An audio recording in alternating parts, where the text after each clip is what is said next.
إن الحمد لله نستعين ونستغفره ونعوذ بالله من شرور أنفسنا ومن سيئات أعمالنا من يهده الله فلا مضل له ومن يضلل فلا هادي له وأشهد أن لا إله إلا الله وأن محمدا عبده ورسوله اللهم أرنا الحق حقا وارزقنا اتباعه وأرنا الباطل باطلا وارزقنا اجتنابه رب اشرح لي صدري ويسر لي أمري واحلل عقدة من لساني يفقه قولي وصلى الله تعالى على خير خلقه محمد وآله وأصحابه وأهل بيته أجمعين ومن تبع على سنته إلى يوم الدين آمين يا رب العالمين اما بعد السلام علیکم ورحمۃ اللہ وبرکاتہ میری عزیز دینی بہنوں اور میری پیاری بچیوں، آج میں اللہ سبحانہ و تعالیٰ کا تہہ دل سے شکر ادا کرتی ہوں اور اس کی تمام حمد و تعریف بیان کرتی ہوں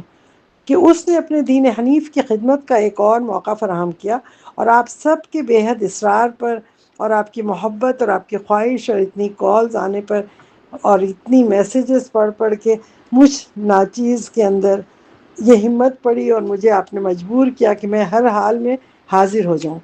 تیاری تو کوئی خاص نہیں تھی، لیکن اس ماہ کی اہمیت، ذوالحجہ کی اہمیت، اس کی عظمت، اس کی برکت، اس کو سوچ کے تبلیغ کا حق ادا کرنے کے لیے کہ بلغوا عنی ولو آیا، اس کا خیال کرتے ہوئے جو بھی معلومات میرے پاس تھیں میں نے اس کو شیئر کرنے کا سوچا کہ آپ سب کے ساتھ شیئر کرتی ہوں۔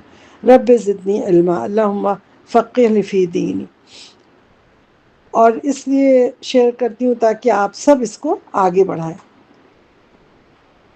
میری عزیز دینی بہنوں، آپ سب کو پتہ ہے کہ ہم اسلامی کیلنڈر کے آخری ماہ میں شامل ہو چکے ہیں، یعنی کہ 12واں مہینہ ذوالحجہ کا مہینہ ہے۔ یہ بابرکت اور عظیم مہینہ شروع ہو چکا ہے۔ اس کی مناسبت سے مجھے آپ سب کے ساتھ کچھ باتیں کرنی ہیں۔ آج میں اللہ کے تمام اسماء حسنہ کے واسطے سے سوال کرتی ہوں کہ یا رب، تمام بہنیں جو حاضر ہیں یہاں یا جو بعد میں سنیں میری آواز کو، ان سب کو تو ہدایت عطا فرما، ہمیں اور ان سب کو ہدایت عطا فرما، ہم سب کو عمل کرنے کی توفیق عطا فرما، اور تو ہمارے نیک اعمال کو قبول بھی فرما۔ اس وقت ہم سب اپنی زندگی کے ایک ایسے موڑ پر کھڑے ہیں کہ اگر ہم نے سیریسلی اس کی اہمیت کو سمجھ لیا تو گزرتے ہوئے اس سال کے آخری ماہ میں، جس میں کہ اب 10 دن بہت امپورٹنٹ آنے والے ہیں، اس کو اگر ہم نے اس پہ عمل کر لیا صحیح تھا تو آپ سمجھیں کہ یہ لائف چینجنگ ایونٹ ثابت ہوگا ہم سب کے لیے انشاءاللہ تعالی۔ تو اب کیا ارادہ ہے آپ کا؟ یہ چند مبارک ایام، اس کی قدر کرنی ہے، اس میں اپنے کو پاک صاف کرنا ہے، اپنے رب کے قریب جانا ہے، اور ہم اپنی نئی زندگی کا آغاز اس طرح سے نئے سال کے نئے ماہ میں، محرم میں انشاءاللہ تعالی کریں گے باذن اللہ۔ اور ہم سب اپنے کو پیور کرنے کی کوشش کریں، پاک کرنے کی کوشش کریں۔ ہم میں سے کوئی ایسا بدنصیب نہیں ہوگا کہ جو یہ خواہش نہ رکھتا ہو دل میں۔ تو ہم سب کو چاہیے کہ خلوص کے ساتھ ان 10 دنوں میں اچھی طرح سے اس کا ہمیں فائدہ اٹھانا ہے۔ عبداللہ بن عباس رضی اللہ عنہ بیان کرتے ہیں حدیث میں، وہ کہتے ہیں قال رسول اللہ صلی اللہ علیہ وسلم ما من ایام احب الی اللہ العمل الصالح فیہن من هذه العشر۔ اس دنیا میں کوئی دن بھی ایسا نہیں ہے جس میں اللہ تعالیٰ کو کوئی بھی نیک عمل اتنا زیادہ پسند ہو کہ جتنا کہ ان 10 دنوں میں ہے، جو کہ ذی الحجہ کا پہلا عشرہ ہے، یعنی اس ماہ کے پہلے 10 دن، پہلی سے لے کے 10 تک۔ ابن عباس کہتے ہیں کہ پھر لوگوں نے فوراً ہی سوال کیا محمد صلی اللہ علیہ وسلم سے، وقالوا ولل جہاد فی سبیل اللہ، تو جواب کیا ملا؟ نعم ولل جہاد فی سبیل اللہ۔ اور پھر استثناء کر کے ایکسیپشنل بات بتائی حضور صلی اللہ علیہ وسلم نے کہ لیکن وہ شخص کی جو اپنا تمام مال اور اپنی جان اور اپنے نفس کو لے کر اس مشن پہ نکل گیا ہو شہادت کے، اور شہید ہو گیا ہو، اور مال بھی ختم، اس کا جان بھی ختم، تو اس کا درجہ جو ہے ان سب سے افضل ہو جائے گا۔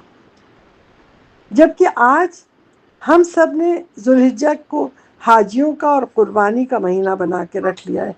ہم سمجھتے ہیں کہ عید الاضحیٰ کے نام کو بھی ہم نے بقرہ عید یعنی گائے والی عید کا نام دے دیا ہے کہ ذبح کرو گائے کو، تکہ بوٹی بناؤ، بریانی کھاؤ، باربیکیو بناؤ، مزے کرو بس۔ یا تو پھر حاجیوں کا مہینہ بنا لیا کہ جب حاجی واپس آئیں گے تو فریز کیے ہوئے بکرے اور گائے کے گوشتوں سے دعوتیں کریں گے، ان کو ہار پھول پہنائیں گے، جوڑا پہنائیں گے اور ان کو عجب اور تکبر میں مبتلا کر دیں گے، حاجی اور حجن کہہ کے پکاریں گے، اور ہمیں یہ بھی نہیں پتا کہ آیا کہ ان کا حج قبول بھی ہوا ہے یا نہیں۔ لیکن ہم یہ ساری حرکتیں کرتے ہیں کہ جو ہمارے دین سے جس کا کوئی تعلق نہیں ہے، اور اتنے امپورٹنٹ دنوں کا یہ حشر ہم نے کیا ہوا ہے امت محمدیہ صلی اللہ علیہ وسلم نے۔ کتنی تکلیف ہوتی ہوگی ہمارے پیارے نبی کو، حضرت محمد صلی اللہ علیہ وسلم کو کتنی تکلیف ہوگی کہ جنہوں نے ہمیں یہ بتایا تھا، بخاری شریف میں آتا ہے صحیح حدیث میں کہ قال محمد صلی اللہ علیہ وسلم فَأَكْثِرُوا فِيهِنَّ مِنَ التَّسْبِيحِ وَتَحْلِيلِ وَالتَّكْبِيرِ وَالتَّحْمِيدِ، یعنی کہ اس میں کثرت سے پڑھو، جب تم اس وقت میں جاؤ تو کثرت سے اللہ کی تعریف بیان کرو، کثرت سے اللہ کی بڑائی بیان کرو، کبریائی بیان کرو، کہو لا الہ الا اللہ، اور ساتھ میں سبحان اللہ کہتے رہو، الحمدللہ کہو، اللہ اکبر کہو۔ یعنی گنتی کرنے کو نہیں کہا ہے، اکثرو کہا ہے، یعنی 1000 2000 انلمیٹڈ ٹائم، ہر وقت کرتے رہو۔ یہ نہیں کہا ہے کہ ہم اس کی کوالٹی پہ غور کریں، کوالٹی کی بات ہی نہیں ہے، یہاں ہے کوانٹیٹی کا حکم ہے کہ زیادہ سے زیادہ پبلک میں جاؤ، مارکیٹ میں جاؤ، کہیں مسجد میں جاؤ، کہیں بھی گھر میں کچن میں بیٹھو، ادھر ادھر پڑھتے ہی رہو، فاکثروا یعنی تکبیر تحلیل کرتے ہی رہو، اسی زیادہ سے زیادہ کرنے کا حکم ہے۔ تو اس کو ہمیں بآواز بلند ہر وقت پڑھنا ہے، سبحان اللہ یعنی تسبیح کرنی ہے، الحمدللہ تحمید کرنی ہے، لا الہ الا اللہ تحلیل کرنی ہے، واللہ اکبر یعنی تکبیر کرنی ہے۔ یہ ہمیں کرتے رہنا ہے۔ اس کو ایک ساتھ بھی کر سکتے ہیں کہ اللہ اکبر اللہ اکبر اللہ اکبر، لا الہ الا اللہ واللہ اکبر اللہ اکبر وللہ الحمد، اللہ اکبر کبیرہ والحمدللہ کثیرہ وسبحان اللہ بکرۃ واسیلہ۔ تو یہ ہم کبھی بھی کچھ بھی پڑھ سکتے ہیں۔ اب ہم یہ دیکھتے ہیں کہ ان چند گنتی کے دنوں کے متعلق قرآن میں اللہ تعالیٰ کیا حکم دیتے ہیں ہمیں، اس پہ ہم غور کر لیتے ہیں حدیث کے بعد۔ تو سورہ توبہ کی آیت نمبر 36 میں دیکھیں اللہ تعالیٰ کیا فرماتے ہیں۔ إن عدة الشهور عند الله 12 شهرا في كتاب الله يوم خلق السماوات والأرض منها 4 حرم ذلك الدين القيم فلا تظلموا فيهن أنفسكم وقاتلوا المشركين كافة كما يقاتلونكم كافة وَاعْلَمُوا أَنَّ اللَّهَ مَعَ الْمُتَّقِينَ۔ بے شک مہینوں کی گنتی اللہ کے نزدیک یعنی اللہ کی کتاب میں قرآن شریف میں 12 ہی مہینے ہیں۔ جس دن اس نے آسمانوں کو اور زمینوں کو پیدا کیا ان میں سے 4 حرمت والے مہینے ہیں، یہی سیدھا دین ہے، یعنی 4 منتھ سیکرٹ منتھس ہیں، سو ان میں اپنی جانوں پر ظلم نہ کرو، مشرکین سے ہر حال میں لڑائی کرو جیسا کہ وہ ہر حال میں تم سے لڑائی کرتے ہیں، اور جان لو کہ اللہ متقی لوگوں کے ساتھ ہے۔ تو ہم سب کو یہ پتہ ہے کہ عربوں میں پہلے بھی بہت جنگ و جدال ہوا کرتا تھا، جس طرح آج کل ماڈرن دور میں بھی ہم دیکھتے ہیں ہر طرف جنگ و جدال ہو ہی رہا ہے، لیکن ان کے اصول جو ہوتے تھے ہم سے بہت اچھے ہوتے تھے۔ وہ اللہ تعالیٰ نے جو اصول بتا دیے ان کو کہ عورتوں کو نہیں مارو، بچوں کو نہیں مارو، تو وہ اس کا خیال کرتے تھے، اسپتال میں اور ایسی جگہ نہیں۔ اور آج کل تو ہر ایک کو ایک لاٹھی سے ہانکا جاتا ہے، کچھ بھی نہیں دیکھا جاتا، کچھ خیال نہیں کرتے کس کو مارنا چاہیے کس کو نہیں مارنا چاہیے، عورت ہو مرد ہو کمزور ہو، کچھ سب کے اوپر۔ پھر حرمت والے مہینوں میں کہا جاتا تھا کہ لڑائی نہیں کرو، 4 سیکرٹ منتھ بتا دیے، یعنی سال کے 1/3 یعنی 12 منتھ سے 4 منتھ نکال دیے کہ یہ حرمت والے مہینے، اس میں لڑائی نہیں کرو، تو وہ لڑائی نہیں کرتے تھے، وہ چاروں میں وہ لڑائی نہیں کرتے تھے. پھر رمضان میں عبادت کا مہینہ تو وہ بھی 5واں مہینہ سمجھ لے, اس میں بھی وہ لڑائی جنگ نہیں کرتے تھے. لیکن اللہ تعالیٰ نے کہا اگر وہ تم سے اس میں بھی لڑیں تو پھر آپ بھی اس سے لڑو. پھر نہیں کہا ہے کہ تم چپ چاپ ہو کے بیٹھے رہو, ایسا نہیں کہا ہے.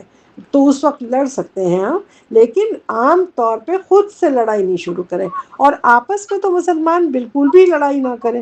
پھر تو یہ 4 مہینے کون سے ہیں؟ 3 تو متواتر ہیں, ذوالقعدہ, ذوالحجہ اور محرم, جو لائن سے ایک ساتھ آتے ہیں. اور پھر چوتھا مہینہ رجب کا ہے جو بیچ میں آتا ہے. تو اس میں کیا کہا ہے چوتھے مہینے کے چاروں مہینوں میں کہ فلا تظلموا فیہن انفسکم, بس آپس میں ظلم نہ کرو. یعنی سیکرٹ منتھ میں آپ نیکی, جس طرح نیکی کئی گنا اس کا ثواب ملتا ہے, اسی طرح گناہ کا بھی عذاب جو ہے کئی گنا ہوتا ہے. یعنی اس کی وہ اس لیے پاسداری کرتے تھے کہ وہ نہیں چاہتے تھے کہ ہمارے گناہوں میں اضافہ ہو. یہاں تک کہ ان کا یہ حال تھا کہ اگر ان کے باپ کا قاتل بھی ان مہینوں میں سامنے آ جائے, حرمت والے مہینوں میں, تو وہ ان کو نہیں مارتے تھے, وہ ان کے اوپر ہاتھ نہیں اٹھاتے تھے. حالانکہ اب تو کوئی کسی کو موقع ملے تو باپ کا قاتل نظر آئے گا, فوراً اس کو قتل کر دیں گے اٹھا کے. لیکن وہ نہیں کرتے تھے, وہ اللہ کے اس کے دین کی اتنی زیادہ اہمیت کو سمجھا کرتے تھے اس زمانے میں. لیکن آج کل کوئی برداشت نہیں کرے گا. تو میری عزیز بہنوں, ایک بات بہت افسوسناک ہے کہ ہمارے خالق, ہمارے اللہ رب العزت نے جب دنیا بنائی تھی تو 12 مہینے بھی ساتھ ساتھ بنا دیے تھے, اور ان کے نام بھی رکھ دیے تھے, ان کی اہمیت بھی بتا دی تھی کتاب میں اور رسولوں سے, سب واضح کر کے ہم تک تو پہنچا دیا. لیکن آج ہمارے مسلمانوں کے بچوں سے اگر ان کے مہینے اسلامی کیلنڈر کے پوچھے جائیں تو وہ ناواقف ہوتے ہیں, ان کو اچھی طرح نہیں پتا. جس طرح گریک کیلنڈر کا ان سے پوچھ لو تو جنوری, فروری, مارچ, اپریل, مئی, جون, فوراً دسمبر تک بڑی تیزی سے بتا دیں گے. اور بہت سے پڑھے لکھے لوگ بھی, مرد حضرات ہیں, وہ بھی بتا دیں گے. لیکن انہی مرد حضرات سے, ان بچوں سے پوچھو اسلامک بتا دو تو کوئی تیزی سے نہیں کہتا کہ محرم, صفر, ربیع الاول, ربیع الآخر, جمادی الثانی, رجب, شعبان, رمضان, شوال, ذی القعدہ, ذی الحجہ. وہ روانی سے نہیں پڑھتے, کنفیوز ہو جاتے ہیں. تو کتنے افسوس کی بات ہے کہ ہم اپنے مہینے جو اسلامک ہیں ہم ان کو نہیں پڑھ پاتے, ہمیں یاد نہیں ہے. ہمیں سب سے پہلے اپنے بچوں کو یہ یاد کرنا چاہیے, کیونکہ نام تو اللہ نے رکھے تھے. اللہ نے جب دنیا بنائی تو یہ دنیا کے ساتھ ساتھ نام بھی رکھ دیے, اہمیت بھی بتا دی ان مہینوں کی, اور ہم اپنے بچوں کو کچھ بھی نہیں بتاتے. اور اس سال میں ذوالحجہ کے اندر آپ دیکھیں یہ کون سا مہینہ ہے, 12واں مہینہ ہے نا, آخری. جب سال کا 12واں مہینہ آتا ہے, آخری دسمبر کا مہینہ آتا ہے, تو کیا ہوتا ہے, ہر طرف سیل لگی ہوئی ہوتی ہے, اور لوگ کیا ہوتے ہیں اپنی جان لگا کے جاتے ہیں شاپنگ کرنے کے لیے, یہ اٹھا لو, وہ اٹھا لو, لائنیں لگی ہوئی ہے, لوٹ لگی ہوئی ہے, بھاگ جاؤ. اور ہمارا جو ذوالحجہ کا آخری مہینہ آیا ہے, جو اس میں اسلام کی دین کی سیل لگی ہوئی ہے, ہر طرف جاؤ, لوٹو, اتنا ثواب کماؤ, جنت حاصل کرو, اس میں ہم کتنی تیزی سے دوڑتے ہیں. کیا رش ہوتا ہے, کیا ہمارے بچے اور ہم لوگ دوڑتے ہیں, لوٹتے ہیں اجر کمانے کے لیے, ہم بھاگ رہے ہیں اسی طرح جس طرح دنیا میں کپڑے لینے کے لیے پاگل ہو رہے ہوتے ہیں. تو کبھی ہمیں خیال ہے کہ آخری مہینے کا ہم نے یہ حشر کیا ہوا ہے, ہم اس میں کیا کر رہے ہیں. حالانکہ یہ مہینہ اتنا امپورٹنٹ ہے, اتنا امپورٹنٹ ہے, اور کہ اس کی ذوالحجہ دیکھیں, اسلامی رکن جو اسلام کا حج ہے وہ اسی مہینے میں ہے. اور اسی مہینے کے اندر عرفات کا میدان بھی آتا ہے, اسی مہینے کے اندر قربانی ہوتی ہے, 10 کو یوم النحر بھی اسی میں آتا ہے. اور یہ حرمت کے مہینہ ہے, اس میں ظلم بھی منع کیا ہے کہ آپس میں لڑائی جھگڑا نہیں کرو. تو اس میں اتنی نیکیاں کمانے کا ہے کہ جتنا ثواب بڑھتا ہے, جتنا گناہ, اسی طرح سے ان کے اوپر عذاب بھی اتنا گنا بڑھتا ہے. تو اس لیے اس مہینے کی کتنی قدر اور کتنا سمجھنا ہمیں کرنا چاہیے. لیکن اس آخری مہینے کی ہم کوئی قدر ہی نہیں کرتے. 10 دن اتنے امپورٹنٹ اس میں آئے ہوئے ہیں, اس میں اعمال ہمیں اپنے بڑھا کے توبہ استغفار کرنا ہے, اور اس کا راستہ کھلا ہوا ہے کہ اللہ سے معافی مانگو تو تمہیں گناہ دھل جائے گا. اور کچھ لوگ حج کے لیے اس مہینے میں پاک ہونے کے لیے جاتے ہیں, کچھ عمرہ کرتے ہیں, کچھ ڈیفرنٹ عبادت کرتے ہیں, کوئی زکوٰۃ خیرات دیتا ہے, کوئی نیک اعمال کرتا ہے, کوئی کسی کی کفالت کرتا ہے, اور کوئی اپنا کتابیں لکھ رہا ہے, کوئی رمضان کی طرح روزے رکھتا ہے اس مہینے میں. مطلب بہت سے کام کرتے ہیں. تو اس کے اندر ہم لوگ کیا کر رہے ہیں, ہم دیکھیں ہم لوٹ رہے ہیں, کیا ہمیں مل رہا ہے یہ ساری چیز. کیونکہ اسی کے لیے دیکھیے آیت نازل ہوئی ہے سورہ مائدہ کی آیت نمبر 3. اس میں کیا اللہ تعالیٰ فرماتے ہیں, اليوم أكملت لكم دينكم وأتممت عليكم نعمتي ورضيت لكم الإسلام دينا. آج میں نے تمہارے لیے تمہارا دین کامل کر دیا ہے اور تم پر اپنی نعمت کو پورا کر دیا ہے اور تمہارے لیے اسلام کو دین کی حیثیت سے پسند کر لیا ہے. تو یہ اللہ تعالیٰ فرماتے ہیں یہ اسی مہینے کے اندر ہمارا قرآن نازل ہوا ہے، ختم کیا ہے، اتمام کیا ہے، اتمام. اور ہمارے اللہ تعالیٰ بتاتے ہیں کس طرح اس دین کی محبت اور یہ سب ہمارے دلوں میں ہونی چاہیے. اور اور ساری کتابیں جتنی بھی نازل ہوئی ہیں وہ سب رمضان میں نازل ہوئی ہیں. صرف ایک تورات، یہ جو موسیٰ علیہ السلام پہ تورات جو ہے 30 جو ان کا پورشن تھا وہ ہوا ہے ذی قعدہ میں، اور 10 جو ان کے آخری تھے وہ ذی الحجہ میں شروع کے 10 دنوں میں نازل ہوئے تھے. اور پھر اس کے بعد ہماری کتاب بھی حج کے دن کمپلیٹ ہوئی قرآن. تو یہ صرف 2 کتابیں ہیں جو کہ ذی الحجہ میں ہوئی، بقیہ تمام انبیاء کے صحف جو ہیں وہ نازل ہوئے تھے رمضان میں. تو یہ کتاب کی شکل میں، مصحف کی شکل میں تو قرآن نہیں نازل ہوا تھا نا.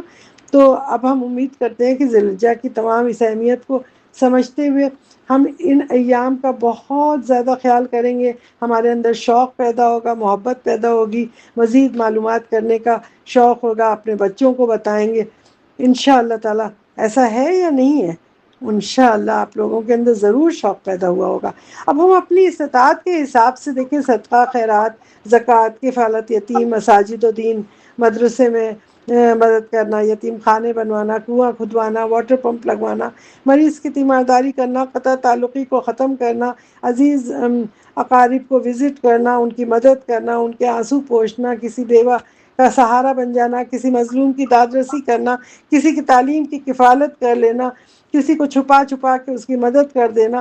اس جیسے تمام کام ہم سب کو اپنے رب کو راضی کرنے کے لیے، خوش کرنے کے لیے کرتے رہنا چاہیے. ذی الحجہ کا یہ مہینہ انفرادی عبادت کا ہے. چھپا کے صدقہ خیرات کریں، ایک ہاتھ سے دیں دوسرے کو پتہ بھی نہ ہو. رمضان وغیرہ میں تو اجتماعی عبادت کی جاتی ہے، سب کے سامنے دکھا کے بھی کیا جاتا ہے، لیکن اس میں یہ سیکلوڈڈ ٹائپ کی ہے عبادت. ذی الحجہ میں ہمیشہ عبادت چھپا چھپا کے کرنی چاہیے، چھپا ہی کے کی جاتی تھی. اور دل کی گہرائی سے دوسرے لوگ جب مدد انہیں ملے گی تو وہ آپ کو دعا دیں گے اور آپ کا کام آسان ہو جائے گا انشاءاللہ. آپ اس کا تصور بھی نہیں کر سکتے کہ کس طرح دوسروں کی دعاؤں سے آپ کا کام آسان بنتا ہے. عبداللہ بن عباس کی ایک عادت بہت پیاری تھی اور جو مجھے بہت اچھی لگتی ہے، وہ میں ضرور آپ سے شیئر کروں گی. کہ دین کا کم علم ہونے کی وجہ سے ہم لوگ جو ہے رمضان شریف آنے سے پہلے سب سے پہلے کیا کرتے تھے، گروسری جمع کر رہے ہیں، ڈریسز خرید رہے ہیں، افطار پارٹی کی تیاریاں ہو رہی ہیں، ہوٹل میں سجایا جا رہا ہے کہ ہم یہاں پارٹی دیں گے، وہاں کریں گے. شعبان کا پورا مہینہ اسی پلاننگ میں گزر جاتا تھا. تراویح وغیرہ جیسے تیسے پڑھ لیا، ورنہ تو دیکھو روز شام میں کوئی پارلر جا رہا ہے، اپنے کو سجا رہا ہے، سجاوٹ کر رہا ہے اور وہاں جانا ہے پارٹی اٹینڈ کرنا. نہ نماز کی فکر ہے، نہ مغرب کی، نہ وہ نیل پالش کے اوپر سے ہو رہا ہے وضو، جا کے وضو بھی نہیں ہوتا. اور پھر کچھ یعنی دینی چیزوں کو ہم معلومات بھی نہیں کرتے اور اسی طرح اپنی عبادت کو بھی ضائع کرتے رہتے ہیں. استغفر اللہ. ہم سب کو ان سب چیز کو سمجھنا کتنا فرض ہے، لیکن ہم کچھ نہیں کرتے تھے. اور چھپ کے جو میں نے عبداللہ ابن عباس رضی اللہ عنہ کی بات بتائی، وہ کیا کرتے تھے، عشرہ ذی الحجہ آنے سے پہلے ہی نا ذی قعدہ میں ہی وہ لوگوں سے ایسا غائب ہوتے تھے. آخری دن ہوتا تھا نا، وہ جا کے چھپ جاتے تھے اور پتہ چلا وہ کہہ دیتے اب ہماری عید کے دن ہی ملاقات ہوگی. لوگ ڈھونڈ ڈھونڈ کے اتنے کام وہ تھک جائیں لیکن وہ ملتے ہی نہیں تھے کہیں. کیوں؟ کیونکہ ان کو پوری رات اور دن چھپ چھپ کے لوگوں کی مدد کرنی ہوتی تھی. وہ جاتے تھے، آج یہاں جا رہے ہیں، آج وہاں جا رہے ہیں، کوئی لوگ ڈھونڈتے رہے انہیں، بڑے امپورٹنٹ کام ہے لوگوں کے، لیکن وہ کسی کے ہاتھ نہیں آتے تھے. چھپ کے انہیں عبادت کرنی ہوتی تھی تو سیکلوڈڈ ہو کے. تو اس طرح تو ہم لوگوں کو بھی چاہیے اسی طرح کریں. جیسے ابھی بھی لوگ کافی بہتر ہو گئے ہیں کہ رمضان کا مہینہ آتا ہے تو کہتے ہیں بس ٹھیک ہے، شعبان میں کہتے ہیں اچھا خدا حافظ اب عید پہ ملاقات ہوگی. تو یعنی پورے رمضان کے مہینے نہیں ملتے کہ تراویح بھی ہے اور روزہ بھی کھولنا ہے اور یہ کرنا ہے وہ کرنا ہے، تو لوگ نہیں کرتے. لیکن ابھی تک ایسا نہیں دیکھا کہ ذی الحجہ کا مہینہ شروع ہو اور پہلے 10 دن میں لوگ کہہ دیں کہ نہیں اب بقرہ عید کے دن ملاقات ہوگی، ایسا نہیں ہوتا، لیکن کرنا چاہیے ہمیں اس کی. جب ہم اس کی عبادت کی اہمیت کو سمجھیں گے، برکت کو سمجھیں گے، فضیلت کو سمجھیں گے، تو ہم لوگ بھی یہ کرنا شروع کر دیں گے، کیونکہ یہ انفرادی عبادت کا ہے. ہمیں اپنے کو جہنم کی آگ سے بچانا ہے، ہمیں اپنے رب کو راضی کرنا ہے، ہمیں جنت الفردوس خود اپنے لیے حاصل کرنا ہے. تو اس کی اہمیت کو تو ہمیں سمجھنا ہوگا نا. تو اس کو سمجھیں گے نہیں تو ہم کیسے عمل کریں گے؟ اچھا، اب ایک اور امپورٹنٹ ایشو کی طرف آپ سب کی توجہ میں کرنا چاہتی ہوں کہ عید الاضحیٰ پر اللہ تعالیٰ کے محبوب پیغمبر خلیل اللہ کی سنت کو جاری رکھنے کے لیے عید کے دن، یوم النحر کے دن، حاجی جو ہے مینا میں کرتے ہیں قربانی، اور عام مسلمان اپنے اپنے گھروں میں کرتے ہیں. وہ اپنے اپنے علاقوں میں کرتے ہیں. جہاں کرتے ہیں وہ کس لیے کرتے ہیں کہ وہاں کے غربا جو ہوتے ہیں نا، ان کو سال بھر گوشت نہیں ملتا کھانے کو، تو وہ ان کو مل جائے اس لیے وہ زیادہ سے زیادہ کرتے ہیں.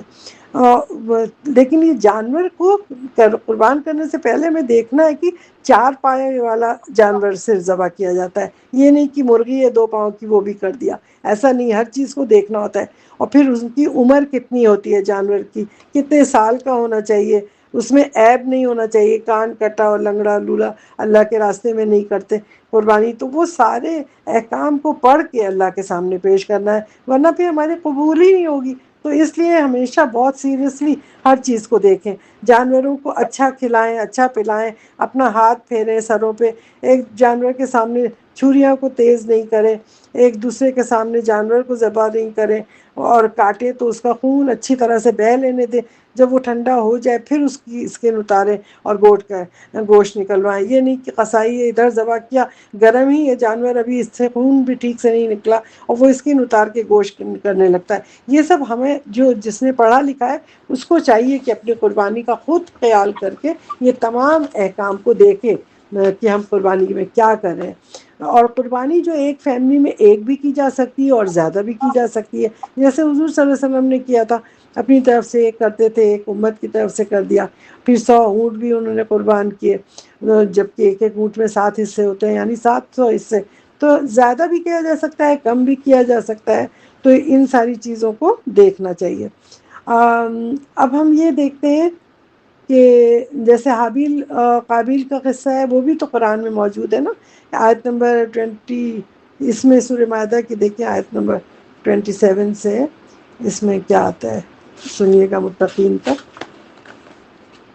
واتل عليهم نبأ ابني آدم بالحق إذ قربا قربانا فتقبل من أحدهما ولم يتقبل من الآخر قال لأقتلنك قال إنما يتقبل الله من المتقين لئن بسطت إلي يدك لتقتلني ما أنا بباسط يدي إليك لأقتلك إني أخاف الله رب العالمين. اور محمد صلی اللہ علیہ وسلم آپ ان کو آدم علیہ السلام کے دونوں بیٹوں حابیل اور قابیل کا قصہ سنا دیجئے، جو کہ بالکل سچا ہے. جب انہوں نے اپنی قربانی اللہ کو پیش کی تو ایک کی قبول ہو گئی اور دوسرے کی رد ہو گئی. تب قابیل نے حابیل سے کیا کہا کہ میں تجھے قتل کر دوں گا. اس نے جواب دیا، اللہ پرہیزگاروں کی نیاز کو قبول کرتا ہے، یعنی کہ متقین کی اس کو اللہ تعالیٰ قبول کرتا ہے، یہ انہوں نے کہا. اسی طرح سے ابراہیم علیہ السلام کی قربانی کو یاد کیجئے کہ تمام حجاج جو مینا میں جانور کی قربانی کرتے ہیں وہ اسی چیز کو یاد کرتے ہیں کہ کس طرح ابراہیم علیہ السلام کو حکم ہوا، وہ اپنے بیٹے کو لے کے وہاں پہ ذبح کرنے گئے. پھر اسی طرح حاجی لوگ جو ہے اسی کو یاد کر کے رمی کے بعد جا کے وہاں پہ کرتے ہیں، پھر اس کے بعد نہا کے طواف افاضہ کرتے ہیں، پھر حج کو پورا کرتے ہیں. اور اسی طرح دیکھیں عبد المطلب نے کس طرح 100 کیمل قربان کیے تھے. جب عبداللہ یہ حضور صلی اللہ علیہ وسلم کے والد ان کی جان بچانی تھی تو 10 کر کے وہ کرتے جا رہے تھے، 100 پہ جا کے وہ رکا. تو یعنی اسی لیے حضور صلی اللہ علیہ وسلم اپنے کو ابن الذبیحین کہا کرتے تھے کہ 2 دفعہ قربانی سے، یعنی اسماعیل علیہ السلام کی اور یہ ان کے والد کا یہ ہوا تھا جو قصہ. تو یہ اس کی وجہ سے وہ اپنے کہتے تھے. تو اس قربانی کی اسلام میں بہت اہمیت ہے، اللہ تعالیٰ کو بہت بے انتہا پسند ہے. اس لیے آپ لوگ جتنے سے زیادہ کوئی کر سکتا ہے، اس کے پاس پیسہ آ گیا تو وہ کر سکتا ہے آرام سے. 1 دن پہلے بھی پیسہ آ گیا تو آپ کر لیں. تو میری عزیز بہنوں، کبھی آپ نے اس بات پہ غور کیا کہ ہمارے رحیم و کریم رب نے، جو کہ ہمارا واحد خالق ہے، مالک ہے، وہ ہمیں پیدا کر کے ہمیں بھٹکتا ہوا نہیں چھوڑ دیتا، بلکہ مختلف اوقات میں مختلف انداز سے ہمارے لیے گناہوں سے معاف کروانے کے لیے طرح کے طریقے بتاتا ہے اللہ تعالیٰ، کیونکہ ہمارے رب کو پتہ ہے کہ کل بنی آدم خطاؤن، یعنی ہر جو آدم کا بچہ ہے وہ خود خطا کرے گا، اور ہر انسان خطا کار ہے، وہ کرتا رہے گا، لیکن بہترین خطا کار کون ہوتا ہے کہ جو توبہ کرتا ہے، فوراً ہی واپس آتا ہے پلٹ کے، شیطان کی طرح اکڑا نہیں رہتا، بلکہ وہ اللہ سے توبہ کرتا ہے اور اپنی معافی مانگتا ہے۔ تو ہم سب کو بھی چاہیے کہ توبہ کریں۔ یہ مہینہ آ گیا ہے ایسا کہ اس کے اندر ہر لمحے ہم توبہ کر کے اپنے گناہوں سے معافی مانگیں۔ ذی الحجہ کے 10 دن میں میکسیمم توبہ استغفار کریں، معافی مانگیں، تکبیر تحلیل کریں، اور تاکہ ہمارے گناہ معاف ہو جائیں، ہم اس طرح صاف پاک ہو جائیں جیسے کہ ہم ابھی پیدا ہوئے۔ الحمدللہ، اللہ کا شکر احسان ہے کہ آج جو فرسٹ پارٹ تھا اس کا ہم لوگوں نے کمپلیٹ کیا، اور پھر انشاءاللہ نیکسٹ پارٹ میں پھر ہم اس کے آگے سے آپ لوگوں کو بتائیں گے، تھوڑی معلومات کو شیئر کریں گے آپ کے ساتھ۔ پھر دیکھیں گے اس کے بعد اگر تھرڈ بھی پارٹ کرنا پڑا حج کو بتانے کے لیے، کیسے حج ہوتا ہے تو وہ بھی کر کے انشاءاللہ تعالیٰ کلیئرفائی کر دیں گے، اگر آپ لوگوں کی خواہش ہوگی تو اس پہ کریں گے۔ تو الحمدللہ، آپ بس اللہ تعالیٰ سے دعا ہے کہ اللہ تعالیٰ اس کو قبول فرمائے۔